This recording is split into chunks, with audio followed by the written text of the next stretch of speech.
Hi, welcome to the Take 5 podcast, the show that helps strengthen firefighters in protecting those relationships that matter most.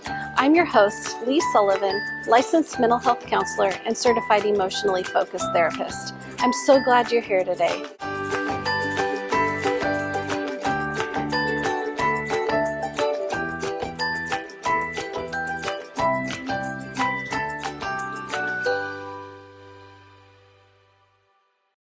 Hi, welcome back.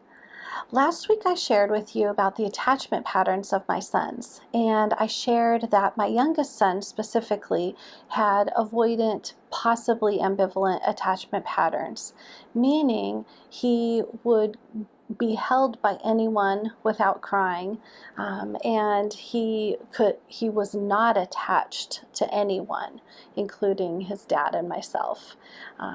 And so we identified him very quickly as having attachment issues, and so we got to work right away with building a secure attachment for him. It took about 6 months, but eventually he started crying when I would leave the room. I was overjoyed, and I had a great sense of relief that he finally was attaching to me. And his crying meant that he finally learned that he could depend on me, that I would come to him and comfort him when he started to cry or ask for help. And so this was a wonderful sign for us. So just as my son was able to develop secure attachment patterns, and I'm happy to report to you that he absolutely has a secure form of attachment today. But just as he was able to develop this, so can you and I. It doesn't matter where we started from, other than it takes work. That's it. But we can form a secure-based attachment throughout our lifespan at any developmental stage. Now, if you've already formed a secure attachment base and you discovered this through our time together, maybe you took the attachment styles assessment and you discovered you have a secure attachment base. Wonderful, wonderful, wonderful. It means that you can emotionally regulate, you can call for someone, and you believe and you know that they will come and respond to you for comfort or reassurance.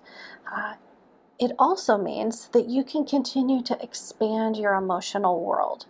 You can continue to get curious and explore your own emotional experience, which ultimately is going to help you hold both your emotional experience and someone else's emotional experience at the same time, even if they're completely different from one another, even if they're diametrically opposed to one another.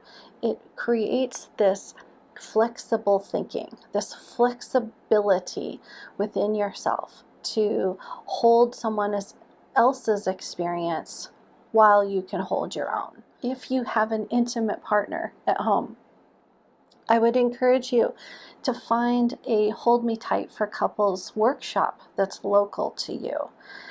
These can be found on the iSIFT website, and we'll put a link for that in the episode notes.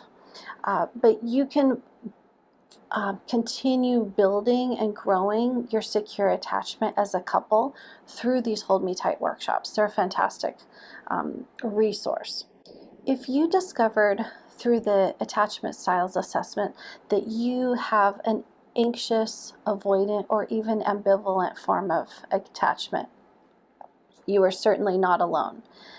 Actually, studies show that primarily what we see within fire service personnel are anxious and avoidant attachment styles. So let me say that again so you know that you're not alone. Research shows that primarily within fire service personnel, we see anxious and avoidant personality styles. So if you discovered that this is you, please know that you're not alone and that there's hope and there's help for you to build a secure base of attachment. you've actually already done the first step in taking steps toward growing a secure attachment. And that is first identifying your baseline. Who are you today? All this means, all these attachment styles mean, is how you learned, how you developed attachment or disconnection from others as a child. It points to your protection if you needed to protect yourself. That's what insecure forms of attachment are. They just showcase a need for protection in childhood. So while these protections served you really well in childhood, they kept you safe and gave you a sense of security, there's parts of them, the protective responses, the emotional reactivity, that is not serving you well today.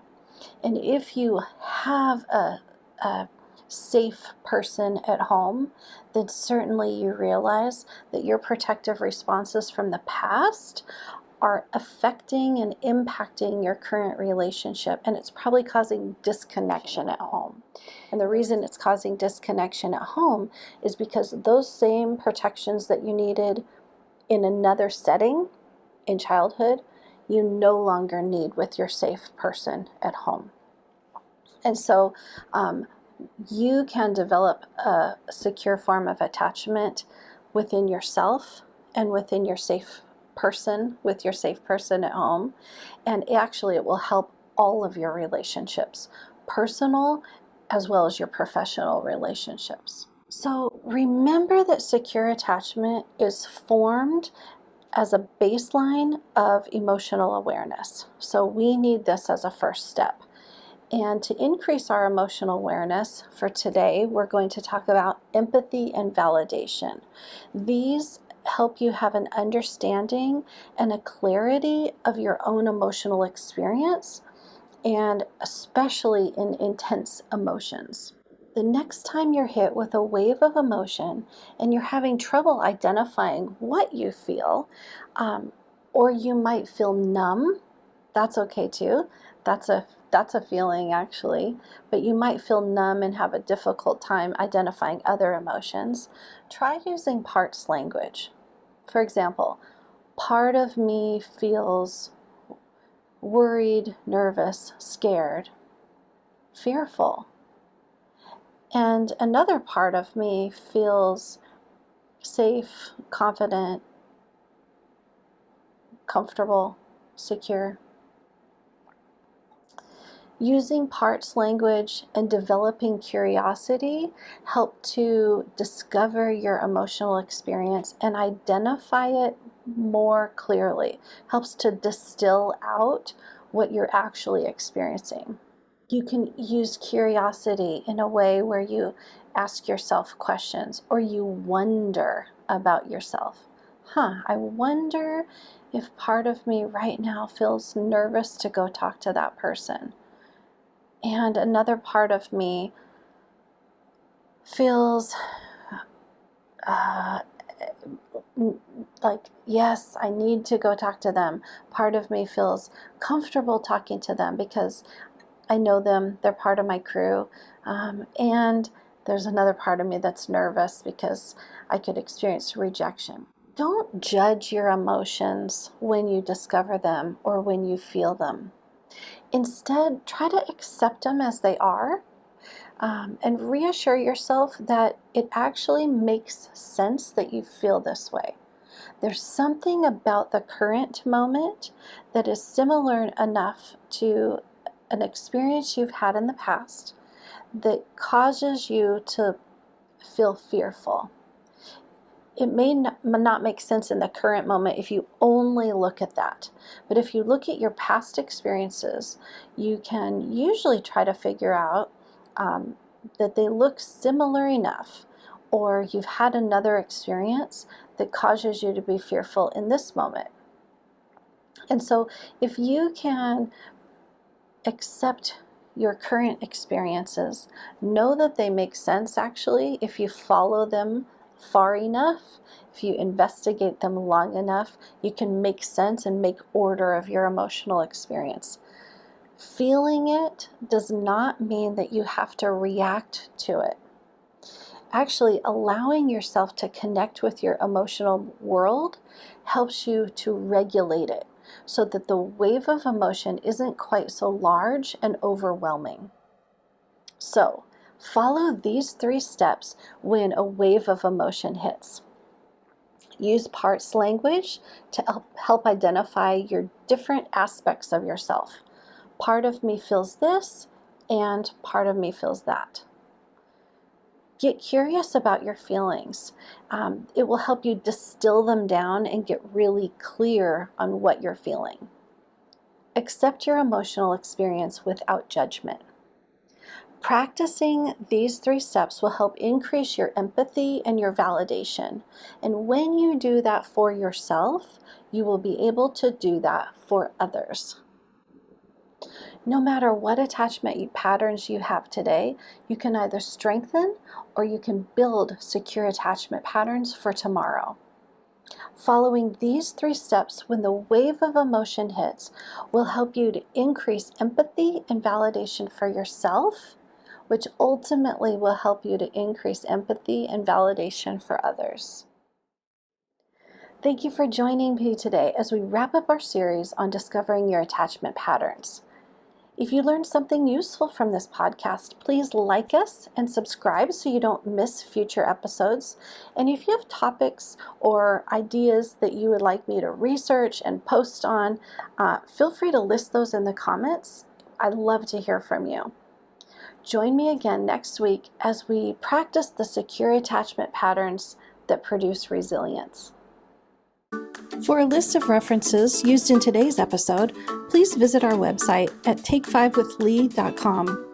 You'll also find more resources for first responders that have been vetted for cultural competence. Remember, what we see, we can change one feeling, one message, one conversation at a time. Thank you for joining me as we learn to tap into our emotion signals, which will ultimately build resilience, protecting and preserving those relationships that matter most. Be safe out there and be well.